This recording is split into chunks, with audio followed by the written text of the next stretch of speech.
Hello hi అండి, అందరికీ నమస్కారం అండి. Welcome to my channel. నేనిప్పుడు వాడపల్లి పూర్ణకామేశ్వరి గారు రచించిన కైతవ భంజని అనే చిన్న కథను చదివి వినిపించబోతున్నానండి. ఈ కథ కనుక మీకు నచ్చినట్లయితే ప్లీజ్ మీ అభిప్రాయాన్ని కామెంట్ చేయండి. ఇంకా కథలోనికి వెళ్ళిపోతే, నేనే ఎందుకు అన్న నీలి చూపుల్లో శూన్యం గడ్డగట్టుకుపోయింది. ఆమె అనుభవిస్తున్నది జీవితం మోపిన భారాన్ని కాదు, నమ్మకం చేసిన గాయాన్ని. ఓలమ్మో ఓలమ్మో, ఏటైపోనాది మావా నీలి తల్లికి, పట్నం గాలి సోకి బిడ్డ కొయ్యైపోనాదే. ఏటో ఆ చదువులు మనకొద్దయ్యా అంటే నా మాటిన్నావు కాదు. ఇప్పుడు ఏటైపోనాదో చూడు, లబోదిబోమంటోంది సీతాలు. నువ్వు ఊరికే కంగారెడిపోక సీతాలు, నీళ్ళు వట్టి మడిసి కాదు కందా, ఒంట్లో కాస్త నలతగా ఉంటుంది మరి సర్ది చెప్పాడు రంగడు. సీతాలను ఓదారుస్తున్నాడే గాని కళ్ళెదుటే శిలలా మారిన కన్న బిడ్డను చూసి రంగడు తట్టుకోలేకపోతున్నాడు. గాలికొండ పొలిమేర దాటని పచ్చని అమాయకత్వం నీలిది.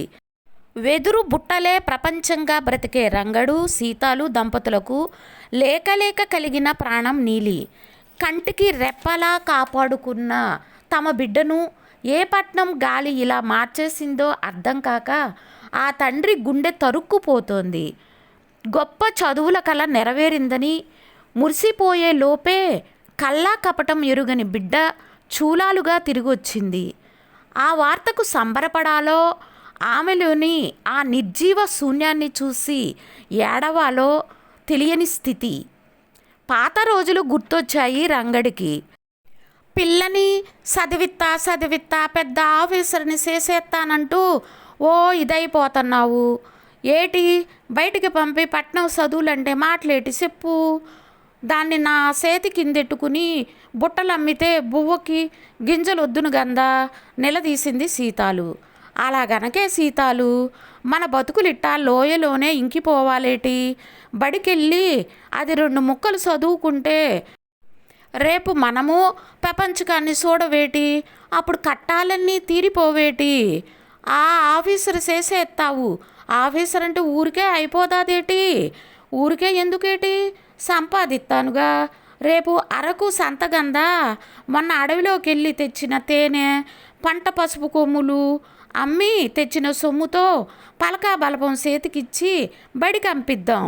దాని సరువు అయ్యేదాకా అట్టాగే కష్టపడదాం అన్నట్టుగానే డిగ్రీ వరకు చదివించారు. ఇంత చదివించి ఇల్లెక్కడే కోకోబెడితే ఏవొత్తాది? పట్నం రాటుపోట్లకి నలిగితేనే గందా ఆఫీసర్ అంతటి పదవి చేతికొచ్చేది. దాన్ని పట్నం పంపించాల్సిందే నిశ్చయించుకున్నాడు రంగడు. నీలి తల్లి, నువ్వేటీ తెలిసి తెలియని పిచ్చి మా తల్లివి. అక్కడెట్టా నెగ్గుతావో ఏటో, జాగ్రత్తగుండుమి కళ్ళొత్తుకుంటూ చెప్పి సాగనంపింది సీతాలు. హైదరాబాదు మహానగరానికి బయలెళ్ళిపోతున్న నీలి తల్లికి ధైర్యం చెప్పాడు రంగడు. మంచి హాస్టల్ దొరికిందమ్మా ఇక్కడ. జ్యోతక్క అని మా హాస్టల్లో నడుపుతారు. ఆవిడ నన్నెంత బాగా చూసుకుంటున్నారో తెలుసా, మీరేమీ బెంగెట్టుకోకండి అంటూ అమ్మతో మాట్లాడినంతసేపు జ్యోతి గురించే చెప్పింది నీలి. దాని మాట ఎంత తేటగుందేటి. పట్నం అంటే అదే మరి, మన మట్టి బతుకుల్లాగేటి. మురిసిపోయింది సీతాలు. దానికో చల్లని నీడ, చేతికి పని రెండూ దొరికేశాయి. ఆ గంగమ్మ తల్లికి సలవ చేస్తానని మొక్కుకున్నాను. ఏటి వినిపించుకుంటున్నావా నేదా? వినిపించుకున్నాలేయే సీతాలు, అలాగే కానిద్దు మురిపంగా అన్నాడు రంగడు. పెద్ద ఉద్యోగం సంపాదిస్తానంటూ పట్నం వచ్చిన నాకు తెలిసిన చోట ఉద్యోగం ఇప్పించడమే కాక ఇక్కడ నిలదొక్కుకోవడం, భాష మంచి చెడులు అన్నీ తోబుట్టువులా నేర్పుతున్నావు. నీ మేలు ఎన్నటికీ మర్చిపోనక్క. కన్నీటి పర్యంతమైంది నీలి. నీ పెళ్ళికి మంచి పట్టుచీర పెడుతూగాన్లే, అక్కడితో రుణం తీరుతుంది నవ్వుతూ అంది జ్యోతి. 2 ఏళ్ల కాలం గిర్రున తిరిగిపోయింది. నీలి ఊరికి డబ్బు పంపడం, కూతురు ఎదుగుదలను చూసి తల్లిదండ్రులు మురిసిపోవడం జరుగుతున్నాయి.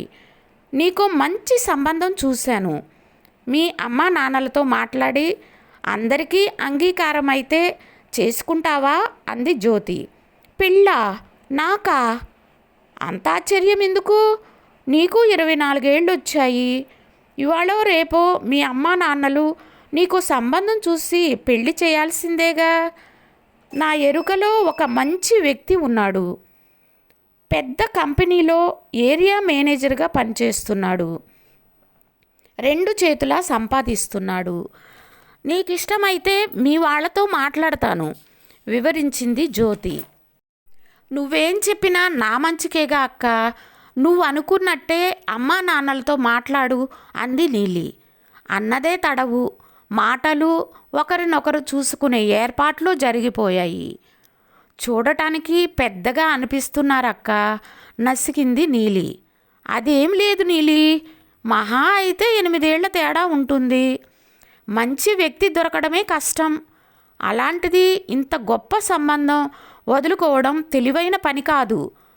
అతడితో నీ జీవితం సంతోషంగా సాగుతుంది అంటూ ఒప్పించేసింది జ్యోతి. 2 వైపులా ఖర్చు తనే పెట్టుకున్నాడు పెళ్ళికొడుకు శ్రీధర్. అంగరంగ వైభవంగా పెళ్లి జరుగుతోంది. మూటకట్టి తెచ్చిన నగలను పిల్లకు అలంకరించి మురిసిపోతోంది సీతాలు. పెళ్లి చెయ్యాలంటే మాటలేటి, ఎంత లేసి పనులుంటాయి. మనకి భారం లేకుండా చేసేసిరు అల్లుడు గారిని చూసి సంబరపడిపోతూ అన్నాడు రంగడు. శ్రీధర్ వాళ్ళ ఆఫీసులో వాళ్ళంతా పెళ్లికి వచ్చారు. ఆ వైభవం చూసి తల్లిదండ్రులు మురిసిపోయారు. ఏమైనా మన నీలి అదృష్టవంతురాలు మావా, మంచి కుటుంబంలో పడ్డాది. అల్లుడు గోరి పిన్ని బాబయ్యలు కూడా ఎంతో ప్రేమగా చూస్తున్నారు అంది సీతాలు మురిపంగా. జ్యోతక్క, జ్యోతక్క, అక్క ఏది? ఎక్కడ కనిపించదే? అమ్మా నాన్నల తరువాత జ్యోతక్క ఆశీర్వాదం తీసుకోవాలి అని ఆరాటపడిపోతుంది నీలి. దగ్గరుండి అన్ని ఏర్పాట్లు చేసిన జ్యోతి పెళ్లిలో మాత్రం కనిపించకపోవడం నీలికి బాధ కలిగించింది. మన పెళ్లి శుభ సందర్భంగా నీకు నేను ఇస్తున్న తొలి కానుక. కొత్త కాపురం కొత్త ఫ్లాట్లో ఆరంభించడం సంతోషమేగా, గోముగా అంటూ తాళాలు అందించాడు శ్రీధర్. ఒక్క సంతోషమేనా, పూర్తి సంతృప్తి కూడా. అక్కయ్య పుణ్యమా అని నాకన్నీ మంచిగానే జరిగాయి. ఈ హైదరాబాదు వాతావరణంలో ఎలా స్థిరపడతానో అని బెంగ పెట్టుకున్న సమయంలో జ్యోతక్క పరిచయం అవ్వడం నేను ఏ జన్మలోనో చేసుకున్న సుకృతంగా భావిస్తున్నాను అంది అతడి గుండెలపైన ఒదిగిపోతూ నీలి. 6 నెలల కాలచక్రం ఇట్టే తిరిగిపోయింది. ఏవండి, మీరు తండ్రి కాబోతున్నారు, భర్తతో శుభవార్త చెప్పింది నీలి. ఎంత చల్లటి వార్త చెప్పావు, నాకెంత సంతోషంగా ఉందో తెలుసా? ఎగిరి గంతేసినంత పని చేశాడు శ్రీధర్. వెంటనే డాక్టర్కి చూపించి అన్ని సౌకర్యాలు ఏర్పరిచాడు. రోజులు గడుస్తున్నాయి. నీలికి 4 నెలలు నిండాయి. ఉద్యోగం మాన్పించేశాడు. శ్రీధర్ మునుపట్ల ఇంటికి రావట్లేదు. సాయంకాలాలు ఇంటికి రాకపోవడం, ఆదివారాలు కూడా ఇంట్లో ఉండకపోవడం నీలిని బాధ పెట్టసాగాయి. ఆలోచనల్లో పడింది నీలి. శ్రీధర్ ఉద్యోగం మానేయమనగానే ఉద్యోగం మానేశాను. ఆ రోజు మానేయకుండా ఉండాల్సింది. నన్ను కష్టపడవద్దంటున్నాడని భ్రమపడ్డాను. పొరపాటు చేశానా? అంతరాత్మను ప్రశ్నించుకుంది. వెంటనే శ్రీధర్ ఆఫీస్కి ఫోన్ చేసింది. హలో, ఎవరండి? నేను నీలి మిసెస్ శ్రీధర్ని. సార్ ఆఫీసులోనే ఉన్నారా? ఆయన ఎప్పుడో వెళ్ళిపోయారండి. బహుశా ఆ ఇంటికి వెళ్ళుంటారు మేడం అంటూ బదులిచ్చాడు ఫ్యూను. ఆ ఇల్లంటే? అదేనండి, పెద్దిల్లు, సుధా కాలనీ 2వ వీధిలోది. అక్కడికి ఫోన్ చేసి చూడండి అని చెప్పి ఫోన్ పెట్టేశాడు. నాతో మాట్లాడుతున్నానన్న జంకైనా లేకుండా అలా పెద్దిల్లు అని చెబుతున్నాడేంటి? నీలి బాధకు అయోమయం తోడయింది. ఒంటరిగా నిస్తేజంగా అడుగులు వేస్తూ సుధా కాలనీకి దారి తీసింది. అది సుధా కాలనీ. శ్రీధర్ అని రాసి ఉన్న ఇంటి తలుపులు తెరిచే ఉన్నాయి. లోనికి ప్రవేశించింది నీలి. అందంగా అమర్చిన ఇల్లు, సోఫాల పక్కనే బొమ్మల షోకేస్, ఇంటి యజమానుల పెళ్లి ఫోటో. తెరిపారా చూస్తున్న నీలి చూపులు ఆ ఫోటో దగ్గరే ఆగాయి. ఒక్కసారి విస్తుపోయింది. సూటు బూటులోని పెళ్లి కొడుకు తన భర్త. పక్కనే పెళ్లి కూతురు అలంకరణలో ఉంది జ్యోతి. అంటే జ్యోతక్క భర్తే. ఇప్పుడు నా కళ్ళు తిరిగినంత పనయింది. లోపల నుంచి వచ్చిన వంట మనిషి ఎవరు అని అడిగినా మాట్లాడటానికి ఏమీ లేక నీరుగారిన నీలి అక్కడి నుంచి నిష్క్రమించింది. దుఃఖాన్ని దిగమింగుతూ రైల్వే స్టేషన్ చేరుకుంది నీలి. పుట్టింటికెళ్ళాలని ప్రయాణమైందే కానీ మనసు నిండా సంక్లిష్ట ప్రశ్నలే. ఇప్పుడు అమ్మా నాన్నలకు, నా కడుపులో పెరుగుతున్న బిడ్డకు నేనే సమాధానం చెప్పాలి? అగమ్య గోచరమైన నా భవిష్యత్తుకు దారేది? చిక్కు ప్రశ్నలకు సమాధానాలు దొరకలేదు. పుట్టింటికి చేరుకుంది నీలి. అలసి వచ్చిన బిడ్డను అక్కున చేర్చుకున్నారు సీతాలు, రంగడు. వట్టి మనిషి కాదు గందా, కూసంత విశ్రాంతిగా ఉంటాదని పంపించేసినారు అల్లుడు గారు. మా మంచి మహారాజు. గూడెంలో లాగా పట్నాల్లో తేనెపట్టులు, పిట్టమాంసాలు, నాజూకు తిండికి పీక్కుపోనాది మురిసిపోతూనే బెంగపడింది సీతాలు. మోసపోయామన్న విషయం విని తల్లిదండ్రులు తట్టుకోలేరు. గుండె పగిలి చచ్చిపోతారు. అగ్ని పర్వతాన్ని తన గుండెల్లోనే మోసింది నీలి. ఎన్నో రాత్రులు నిద్రపట్టక నీరు కారిపోయింది. తీవ్రాలోచనలో నుంచి తేరుకోవడానికి 4 రోజులు పట్టింది. వాస్తవంలోకి వచ్చింది. ఏదో మెరుపు మెరిసి కర్తవ్యం బోధపడింది. జ్యోతికి ఫోన్ చేసింది. అక్క, ఎందుకు ఇలా చేశావు? నన్ను మోసం చేయాలని ఎందుకు అనిపించింది? ఇందులో మోసమేముంది? నీ గూడెం అందచందాలకి, చచ్చు తెలివితేటలకి ఇంతకంటే మంచి సంబంధం వస్తుందా? నేను కాబట్టి నీకు అంత సహాయం చేశాను. లేకపోతే అడుక్కు తినేవాడెవడో దొరికేవాడు, కటువుగా అంది జ్యోతి. నేను చేసుకోబోతున్నది నీ భర్తనే అని నాకు చెప్పకపోవడం మోసం కాదా అక్క? అలా చేయడానికి నన్నే ఎందుకక్క ఎంచుకున్నావు? చూడు నీలి, ఇప్పుడు నీకు పోయిందేముంది? మీరిద్దరూ విడిగా ఉండి కాపురం చేస్తున్నారు. 20 ఏళ్లుగా మాకు పిల్లలు లేరు కనుక ఆయన ద్వారా ఒక బిడ్డ ఉంటే బాగుండనుకుంటున్న సమయంలో నువ్వు వచ్చావు. నీ అవసరం నాకు అవకాశమయ్యింది. ఇందులో నీకు జరిగిపోయిన నష్టమేమిటి? కాపురం చేయడం ఇష్టం లేకపోతే రేపు బిడ్డ పుట్టాక నీ దారిని నువ్వు వెళ్ళిపో, తేల్చింది జ్యోతి. జరిగిన దాంట్లో నీ ఇష్టాలు, నీ అవసరాలే ఉన్నాయి. నిజం చెప్పి నా ఇష్టాన్ని అడిగావా అక్క? ఇంత కపటంగా ఎందుకు ఆడుకున్నావు? నేను ఫిర్యాదు చేస్తే ఏమవుతుందో ఆలోచించావా? ఎప్పుడూ అమాయకంగా మాట్లాడే నీలి తిరుగుబాటు ప్రశ్నకు జ్యోతి ముందు తడబడ్డా తరువాత రెచ్చిపోయింది. ఓ, అంతవరకు వచ్చిందా వ్యవహారం? ఏమంటున్నావు? ఫిర్యాదా? ఏమని ఇస్తావు? నువ్వే నా మొగుడిని ఒళ్ళో వేసుకొని పెళ్లి చేసుకున్నావని, నా కాపురంలో చిచ్చు పెట్టావని చెబుతాను. అలా కాదనడానికి నీ దగ్గర సాక్ష్యాలేమైనా ఉన్నాయా?